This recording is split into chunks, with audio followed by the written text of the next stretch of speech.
நம்முடைய வள்ளலார் வந்து சொல்கிறாரு, விழித்திரு தனித்திரு பசித்திரு அப்படிங்கிறாரு. விழித்திரு தனித்திரு கூட ஓகே, அது என்ன பசித்திரு? பசித்திருந்தால் பட்னியாக இருக்கணுமா?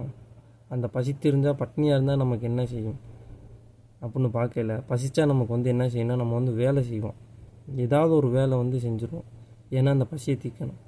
தாமஸ் ஆல்வா எடிசனுக்கு வந்து பசித்ததுனால தான் உலகத்தின் மிகப்பெரிய தலையாய கண்டுபிடிப்பான மின்சாரம் வந்து இந்த உலகத்தில் வந்து தோற்றுவிக்கப்பட்டுச்சு. ஸ்டீவ் ஜாப்ஸ்க்கு பசித்ததுனால தான் என்னாச்சுன்னா ஆப்பிள் போன்ற மிகப்பெரும் நிறுவனங்கள் வந்து இந்த பூமியில் ஆரம்பிக்கப்பட்டது.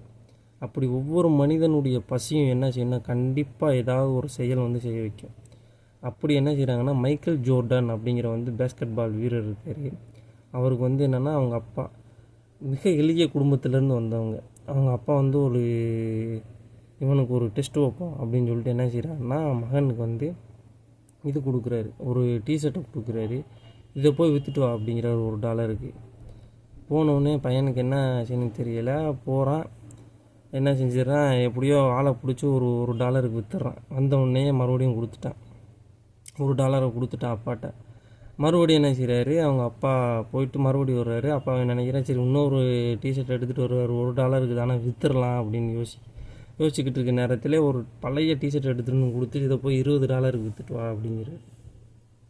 $20 வந்து எந்த விதமான தயக்கமும் படலை, தடைப்பட்டு உட்காரவும் இல்லை. அவன் வந்து யோசிச்சுட்டு என்ன செய்கிறாராம், அவர் வந்து டக்குன்னு அங்கே இருக்கக்கூடிய வரையக்கூடிய ஆர்டிஸ்ட் இருப்பாங்கள்ல, அவங்கள்ட்ட வந்து அது வந்து ஒரு வெள்ளை நிற டிஷர்ட்டு, அதில் வந்து சின்னதாக ஒரு படம் போடு, தென் டாம் அண்ட் ஜெர்ரி மாதிரி ஒரு படம் போடு அப்படின்னோடனே அவன் வந்து போட்டு கொடுத்துட்றான்.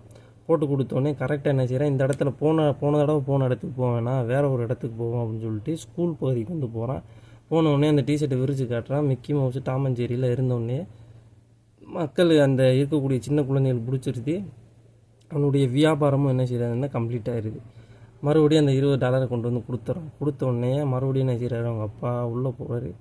மறுபடியும் ஒரு பழைய டிஷர்ட் எடுத்துகிட்டு வர்றாரு. அப்போ வந்து அவன் எந்த விதமான சஞ்சலமும் படலை, பயப்புள்ள, எதுவும் பண்ணல, பதட்டப்படலை. நம்மளாக இருந்தால் என்னடா இது எப்போ பார்த்தாலும் எதாவது ஒன்று சொல்லிக்கிட்டே இருக்காங்களே, வேலை சொல்லிக்கிட்டே இருக்காங்களேன்னு யோசிச்சிருக்கோம். ஆனால் அந்த மைக்கேல் ஜோர்டன் என்ன செய்கிறாரு, மறுபடியும் அந்த டிஷர்ட் வருது. வந்தவுடனே என்ன செய்கிறான்னா, அவன் யோசிக்கிறான், இப்போ எவ்வளோ டாலர் விற்கணும், $200 விற்றுட்டு வா அப்படிங்கிறாரு அவங்க அப்பா. அதை வந்து கையில் எடுத்துக்கிட்டு போனால் அந்த நேரம் பார்த்து ஒரு நடிகை வந்து அவங்களுடைய படத்துக்கான அட்வர்டைஸ்மெண்ட்டுக்காக வர்றாங்க. எப்படியோ தப்பிச்சு என்ன செய்கிறான், உள்ளே போயிடுறான், காவலர் அளவுக்கு போயிடுறான். போனோடனே பக்கத்தில் நின்றுட்டு இருந்தோடனே காவலர் அசர்ற நேரமாக பார்த்து உள்ளே ஏறிடுறான். அந்த மேடை மேலே ஏறி அந்த நடிகை வந்து உனக்கு என்ன வேணுன்னே, இந்த டிஷர்ட்டில் சைன் போடுங்க அப்படின்னோடனே, சிக்னேச்சர் பண்ணுங்கன்னொடனே அவங்க சைன் பண்ணிடுறாங்க. எல்லாருக்கும் தெரிஞ்சது தான், வியாபாரம் வந்து முடிஞ்சிருச்சு. அந்த இடத்துல வெளியே வந்தோடனே காட்டினோடனே கூட்டத்தில் இருந்தவங்களும் $200 வாங்கிட்டு வந்துட்டாங்க. எதற்காக சொல்ல வருதுன்னா, எந்த ஒரு செயல், அதாவது பசிச்சிருந்தால் கண்டிப்பாக நம்ம செயல் செய்வோம், செயல் தான் நமக்கு வந்து வெற்றியை உண்டாக்கும். மனிதனின் மிகப்பெரிய சொல்லிலேயே சிறந்தது செயல் அப்படின்னு சொல்லுவாங்க.